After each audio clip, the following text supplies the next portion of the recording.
Good morning mga mari kong karurat, at magpapaksiw ako ngayon ng tilapia na ulam ni tatay. Tanghalian.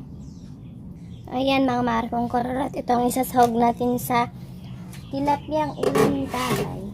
Ito siya, mag-isa lang. Ayan, single.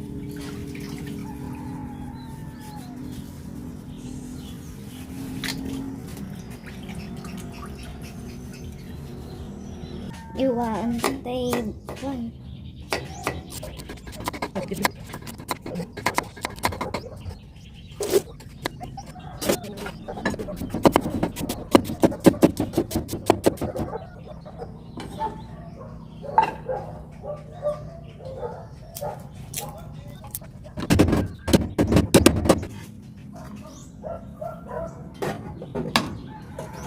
Ilagay na natin itong tilapia.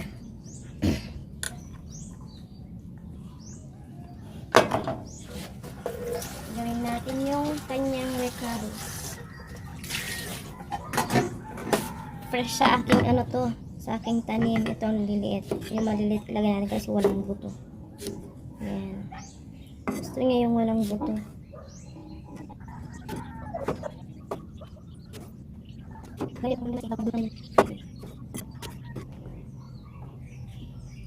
Isang palaya.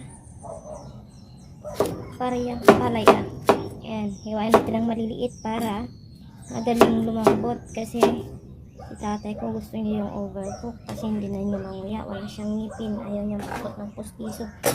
At ito nga, apat na sili. Ito na siya.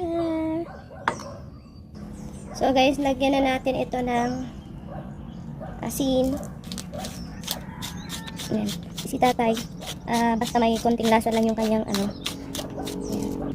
Lagyan natin ng paminta.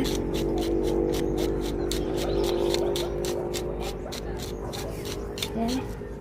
Kasi itong ginagamit kong suka kasi hindi masyadong matapang, kulay yellow, itong gusto niya. Ayan. Nilalagyan ko rin siya guys ng konting mantika.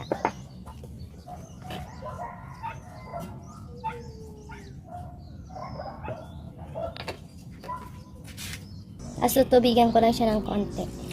Ayan. So, ito na nga guys, at isasalang na natin siya. Ayan.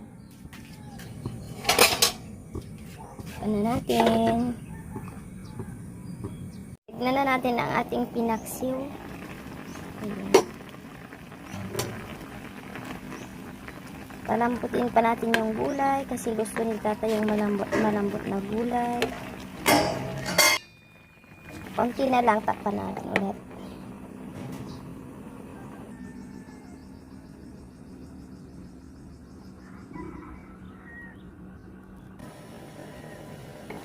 Ayan, mga mari kong karurat. Luto na siya. Ayan. Baliktarin mo natin. Ayan. Ayan, pwede na to mga mari kong karurat. Ibabaon natin kay tatay. Maaga ko siyang nilutuan. Thank you for watching. Bye bye.